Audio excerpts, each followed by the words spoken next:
ఏదైతే నిన్నటి రోజు జరిగినటువంటి పిల్ల సాయి లాస్ ఆఫ్ డెల్టా హత్య వాటి కస్టోడియల్ గైడ్లైన్స్ అంటూ ఉంటుందండి. Degree bus versus state of west Bengal అని 1997లో వచ్చినటువంటి అద్భుతమైన జడ్జిమెంట్ తర్వాత చాలా రూల్స్ అండ్ రెగ్యులేషన్స్ పెట్టారండి. అంటే పీకలు కోసేసిన వాడికి, అంటే బీర్ బాటిల్తో పీకలు కోసేసిన వాడికి, చిన్న వయసులో 23-24 కేసులు ఉన్నవాడికి ఇలా కాకపోతే ఎలా చేస్తారు, ఇలా చేస్తారని మీరు నన్ను అడుగుతున్నారా? అందరూ నన్నే ఎందుకు అడుగుతారు అంటూ మాట్లాడినటువంటి గౌరవ డిప్యూటీ సీఎం గారికి ఒకటే చెప్తున్నాను, అయ్యా రోజుకు ఒక ఎన్కౌంటర్లు చేసేటటువంటి యోగి ఆదిత్యనాథ్ గారికి కూడా చట్టాన్ని చేతిలోకి తీసుకోండి, కాల్చి పడేస్తాం, చంపి పడేస్తాం, బుల్డోజర్తో తొక్కిచ్చేస్తాం అనే మాటలు మాట్లాడు. బహుశా చేస్తారేమో, కానీ చెప్పే ధైర్యం చెయ్యరు. ఎందుకంటే అలా చెప్పకూడదు కాబట్టి. మీరు రాజ్యాంగబద్ధ పదవిలో ఉన్నారు. ఏదో మా బోటి వాళ్ళు లేకపోతే ఆవేశంతో ఉన్నవాళ్ళు చంపేస్తాం, పొడిచేస్తాం అని అనొచ్చేమో కోపంలో. కానీ మీరు కోపాన్ని కంట్రోల్ చేసుకొని ప్రజలకు సేవ చేయడం కోసం రాజ్యాంగం మీద ప్రమాణం చేసి వచ్చినటువంటి అద్భుతమైన పదవిలో కూర్చున్నవారు. మీకు ఇంకొకటి చెప్పాలి, డిప్యూటీ సీఎం గత ప్రభుత్వంలో 4 చేసినట్టున్నారు. ఈ ప్రభుత్వంలో మీకు ఒక్కరే అవకాశం ఇచ్చారు, గొప్పగా ఉంది. కానీ అది రాజ్యాంగబద్ధ పదవి కాదు, మీకు ఏ అధికారాలు లేవు. ఇటువంటి విషయాల్లో మేము మిమ్మల్ని అడగం. మీ పరిధి చాలా చిన్నది, మీకుండే శాఖలు మీరు చూసుకోవచ్చు. హోంశాఖనే మేము మాట్లాడతాం, గౌరవ హోంశాఖ మంత్రి వారిని అడుగుతాం. అడగాల్సి వస్తే గౌరవ సీఎం గారిని అడుగుతాం. ఒక విద్యాశాఖ మంత్రినో, ఒక పంచాయతీ శాఖ మంత్రినో, రాజ్యాంగబద్ధ పదవిలో లేనటువంటి ఒక డిప్యూటీ సీఎంలో మేము అడగం. మీరు ఎందుకు అంత బాధపడుతున్నారు? ఇంకా మీరు చెప్పే డైలాగులు ఏంటంటే తొక్కిపెట్టి నారదీస్తాను, కాలు చెయ్యి తీసేస్తాను, లేకపోతే అరిచేతుల్లో గీతలు లేకుండా చేస్తాను. ఎవరు మీరు? ఆ అధికారం మీకు ఉంటుందా? అరే కస్టడీలో తీసుకున్న పోలీసు వాడికి అధికారం లేదే, తాటికి వాడికి ఉద్యోగం ఊడిపోతుందని మీకు భయం ఉంటుంది.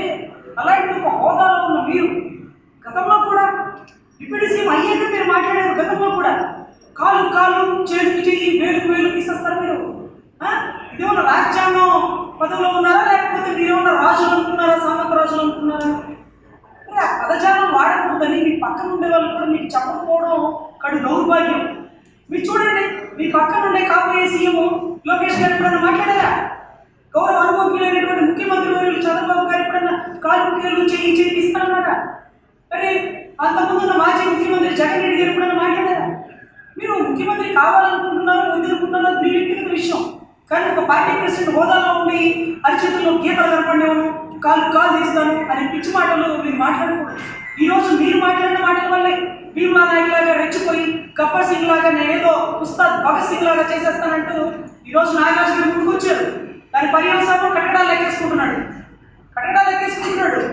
గౌరవ హోంశాఖ వారిని చెప్పింది, ఈ రాష్ట్రంలో తప్పు జరిగితే ఏటపోతు నడిగేసినోడిని నడి రోడ్డు మీద తన్నుకుంటూ తీసుకుపోతామని. మరి ఆ మాటని డీజీపీ గారు చెప్పలేకపోయారు. ఏంటి సార్ ముద్దాయికి ముసుగు లేకుండా రోడ్డు మీద నడిపించుకు తీసుకెళ్తున్నారంటే ఇంత ఈ రాష్ట్రంలో ఇలాగే ఉంటుంది అని అనలేదండి. ఒళ్ళు దగ్గర పెట్టుకొని ఆ జీపులో పెట్రోల్ లేదు, డ్రైవర్ అందుబాటులో లేడు, అందుకే నడిపించాల్సి వచ్చింది, వాళ్ళతో పాటు మేము కూడా నడిచినాం కదా అని అద్భుతమైన పదజాలంతో సమాధానం చెప్పారు. మీలాగా విర్రబెరిగిపోలా 5 ఏళ్ళు ఉండేది మీరు, వాళ్ళు 62 ఏళ్ళు ఉండాలి, మళ్ళీ మీరు పెంచితే 2 ఏళ్ళు పెంచుతారు కదా. సో దయచేసి ఇక్కడ ఉండేటటువంటి వ్యవస్థలో తప్పుని ప్రశ్నించండి.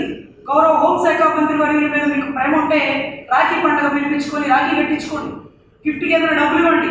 అంతేగాని ఆవిడ మేకప్ గురించి మాట్లాడారని చెప్పి మీరు దాన్ని కూడా తప్పు అంటున్నారు. తప్పే, మేమంటే మేకప్ పూసుకునే టైం ఉండదు, ఆవిడ మేకప్ వేసుకుని వస్తారేమో, అలా కూడా తప్పని అనకూడదు. అమర్నాథ్ గారు ఎందుకన్నా అన్నామంటే కుటుంబాలు కొడతానమ్మా, కుటుంబాలు కొట్టిందంట వాడి వీడు అంటుంది. 3 తరాల చరిత్ర ఉందమ్మా రాజకీయ బ్యాక్గ్రౌండ్, అలా వాడి వీడు అనొచ్చా? నేను ఒప్పుకున్నా, మా వాళ్ళు ఒప్పుకోలేదమ్మా, అందుకే అలా మాట్లాడాల్సి వచ్చింది. ఏ రోజున నేను మాట్లాడానా అని ఆయన సమాధానం చెప్పాడు. కానీ మేకప్ మీద మీరు పెట్టిన శ్రద్ధ, మీ పార్టీ కార్యకర్త ఒక దళిత మహిళని, ఒక పంచాయతీ శాఖలో పనిచేస్తున్న మహిళని కుక్కలు కొట్టినట్టు నడి రోడ్డు మీద పోలీసుల కర్రలతో పోలీసులు చూస్తుండగా కొడితే ఒక మహిళే కదా, మనకు ఓటేసిన మహిళే కదా, ఆ అమ్మాయి కూడా అలాగా అన్న అని అంటుంది కదా. ఏం స్పందించలేదే? మీ ట్విట్టర్లో పోస్ట్ పెట్టలేదే? ఒక మహిళ మీద దారుణంగా నడి రోడ్డు మీద చేస్తున్న చర్యని ఖండిస్తున్నాను, నేనున్న ఈ రాష్ట్రంలో ఇలా జరగకూడదు నువ్వు ఖండించాలి కదన్నా. అక్కడ ఖండించను. ఈరోజు మేకప్ గురించి రాష్ట్రం మొత్తం స్పందిస్తుంది. మహిళా కమిషన్ చైర్పర్సన్ గారు, అమ్మా మీకు పాదాభివందనాలు. అరే కళ్ళ ముందు నడి రోడ్డు మీద కూర్చున్న వాళ్ళకి సమాధానం చెప్పడు. సుగాలి ప్రీతి తల్లి మీ దగ్గరికి ఎందుకు రాలేదంటే ఆమె ఆమె ఏముందండి, ఆమె ఏం చేస్తుంది పాపం కదా, ఆ పరిస్థితికి వచ్చారు. ఈరోజు మీరు లెటర్ రిలీజ్ చేసినారు ఏమనంటే మేకప్ గురించి మాట్లాడతారా, మేకప్ గురించి మాట్లాడతారా అంటూ లెటర్ రిలీజ్ చేసి సమాధానం చెప్పాలని. సో ఈ లాకప్ డెత్ ఏదైతే ఉందో దీనికి నాగరాజు గారి కుటుంబ సభ్యులు ఎవరైతే ఉన్నారో మీకు క్షమాపణ చెప్పుకుంటున్నాం. మీ భర్త అనుకోకుండా చేసిన తప్పు అయినప్పటికీ పైన ఉండేటటువంటి శాఖలు ఎవరైతే ఉన్నారో కన్సర్న్ డిఎస్పీ గారు, ఏసీపీ గారు, జరిగిందేదో జరిగింది, పొరపాటున తగిలి చైతన్యం చచ్చిపోయాడు, గట్టిగా కొట్టే చచ్చిపోయాడు, ఆ కుటుంబ సభ్యులకి ఆ శవాన్ని అప్పచెప్పి క్షమాపణలు అడిగి ఉండొచ్చు. మీ భర్త వాడు పొరపాటున పూర్తి చేస్తే, ఎందుకంటే మీ భర్తకి ఈ విజయవాడ రాష్ట్రంలో అంటే ఈ విజయవాడ జిల్లాలో మంచి పేరు ఉందమ్మా. కానీ నీ భర్త పేరు చెడగొట్టింది మేకాదు ఈ ప్రభుత్వం, ఈ పైన ఉన్న శాఖలు. పొరపాటున తప్పు జరిగి చనిపోతే మీరు అడగచ్చు, అభ్యర్థించవచ్చు. ఆ కుటుంబం కూడా మీ బాధని ఆవేదన అర్థం చేసుకొని ఆ శవాన్ని తీసుకొని ఆ తల్లి ఆత్మనాదాలు. కానీ నీ భర్త చేసిన తప్పుని కప్పెట్టి కాపాడి ఏమవుతుందిలే ఆ శవాన్ని చూపించేందుకు ఆ పక్కకి వెళ్ళి కాల్చిపడేసి మున్సిపాలిటీ దగ్గర అరే ఎక్కడో హోటల్లో చంపేసినారంట తల్లి, టాస్క్ ఫోర్స్ అంట. దీనికి తోడు ఏదైతే బస్ స్టాండ్ దగ్గర ఒక అనాథ శవంలో పెట్టారట. మీరు దయచేసి గౌరవ డిప్యూటీ సీఎం గారికి చెప్తున్నా, అన్నా ప్రొసీజర్ మీకు తెలియదు. ఒక అనాథ శవం దొరికితే దానికి ఫోటోలు తీస్తారు, దానికి లేకపోతే పుట్టుమచ్చలు రాసుకుంటారు. ఆ అనాథ శవం ఎలా కనపడాలంటే హార్ట్ స్ట్రోక్తోనో ఆకలితోనో చనిపోయి ఉండాలి. కానీ ఒంటి మీద గాయాలతో ఎప్పుడైతే ఒక అనాథ శవం కనపడుతుందో 174 సస్పీషియస్ డెత్ కట్టి ఆ బాడీని గవర్నమెంట్ హాస్పిటల్ తీసుకెళ్లి పోస్ట్ మార్టం చేసి అది ఎవరితో గుర్తించి పేపర్లో ప్రకటన చేసి దాని తర్వాతే దానికి కావాలి, ఖననం చెయ్యాలి. కానీ అమరేం చేసినాడు, రూల్స్కి విరుద్ధంగా ఒక శవాన్ని ఈరోజు తల్లి చెప్పకుండా 32 రోజుల తర్వాత ఎప్పుడుకో ఆ తల్లి కోర్టు చుట్టూ ఆశ్రయిస్తే ఈ రోజు కూడా మీరు కోర్టుకు చెప్పాల.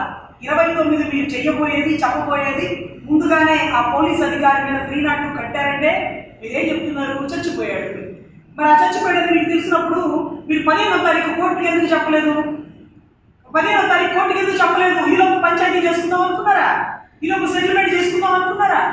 అరే తెలుసో తెలియకో ఒక సిఐ ఒక న్యాయాన్ని చంపినాడు అనుకోండి, మీరేం చెప్పాలి? పైన అధికారులు కూర్చొని మాట్లాడుకుంటే ఆ పొరపాటున జరిగింది, అతను మంచి వ్యక్తి, అతను కూడా నేరగాడు, కంట్రోల్ తప్పినాడు, సీఎం చెయ్యెత్తినాడు, ఆ సిఐ ఆ బాధలో కోపంలో గబుక్కను పట్టగా చనిపోయినాడు, ఇలా కదా చెప్పుకోవాలా?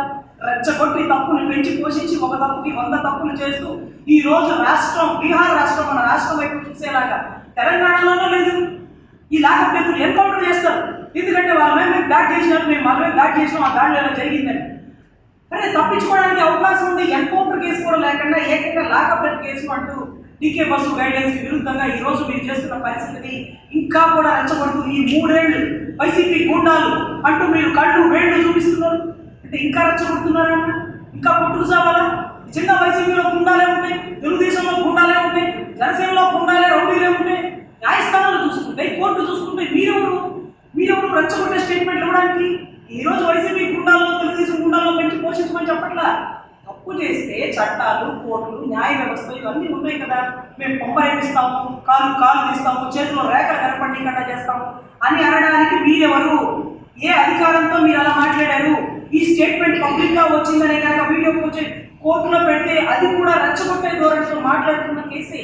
మీ భర్త అనుకోకుండా చేసిన తప్పు అయినప్పటికీ పైన ఉండేటటువంటి శాఖలు ఎవరైతే ఉన్నారో కన్సర్న్ డిఎస్పీ గారు, ఏసీపీ గారు, జరిగిందేదో జరిగింది, పొరపాటున తగిలి చైతన్యం చచ్చిపోయాడు, గట్టిగా కొట్టే చచ్చిపోయాడు, ఆ కుటుంబ సభ్యులకి ఆ శవాన్ని అప్పచెప్పి క్షమాపణలు అడిగి ఉండొచ్చు.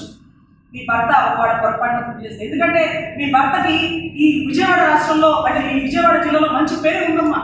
కానీ నీ భర్త పేరు చెడగొట్టింది మేకాదు ఈ ప్రభుత్వం, ఈ పైన ఉన్న శాఖలు. పొరపాటున తప్పు జరిగి చనిపోతే మీరు అడగచ్చు, అభ్యర్థించవచ్చు.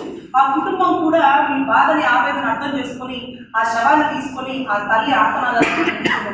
కానీ నీ భర్త చేసిన తప్పుని కప్పెట్టి కాపాడి ఏమవుతుందిలే ఆ శవాన్ని చూపించేందుకు ఆ పక్కకి వెళ్ళి కాల్చిపడేసి మున్సిపాలిటీ దగ్గర అరే ఎక్కడో హోటల్లో చంపేసినారంట తల్లి, టాస్క్ ఫోర్స్ అంట. దీనికి తోడు ఏదైతే బస్ స్టాండ్ దగ్గర ఒక అనాథ శవంలో పెట్టారట. మీరు దయచేసి గౌరవ డిప్యూటీ సీఎం గారికి చెప్తున్నా, అన్నా ప్రొసీజర్ మీకు తెలియదు. ఒక అనాథ శవం దొరికితే దానికి ఫోటోలు తీస్తారు, దానికి లేకపోతే పుట్టుమచ్చలు రాసుకుంటారు, ఆ అనాథ సింహం ఎలా కనపడాలంటే హార్ట్ స్ట్రోక్తోనో ఆకలితోనో చనిపోయి ఉండాలి. కానీ ఒంటి మీద గాయాలతో ఎప్పుడైతే ఒక అనాథ సింహం కనపడుతుందో 174 సస్పీషియస్ డెత్ కట్టి ఆ బాడీని గవర్నమెంట్ హాస్పిటల్ తీసుకెళ్లి పోస్ట్ మార్టం చేసి అది ఎవరితో గుర్తించి పేపర్లో ప్రకటన చేసి దాని తర్వాతే దానికి కావాలి ఖననం చేయాలి. కానీ అమరేం చేసినాడు? రూల్స్కి విరుద్ధంగా ఒక శవాన్ని ఈ రోజు తల్లికి చెప్పకుండా 32 రోజుల తర్వాత ఎప్పుడుకో ఆ తల్లి కోర్టు చుట్టూ ఆశ్రయిస్తే ఈ రోజు కూడా మీ కోర్టుకు చెప్పాల. 29 మీరు చెయ్యబోయేది చెప్పబోయేది ముందుగానే ఆ పోలీస్ అధికారి మీద 302 కట్టారంటే మీరేం చెప్తున్నారు? చచ్చిపోయాడు. మరి ఆ చచ్చిపోయేది మీకు తెలిసినప్పుడు మీరు 15వ తారీఖు కోర్టుకి ఎందుకు చెప్పలేదు? 15వ తారీఖు కోర్టుకి ఎందుకు చెప్పలేదు? ఈలోపు పంచాయతీ చేసుకుందాం అనుకున్నారా? ఈలోపు సెటిల్మెంట్ చేసుకుందాం అనుకున్నారా?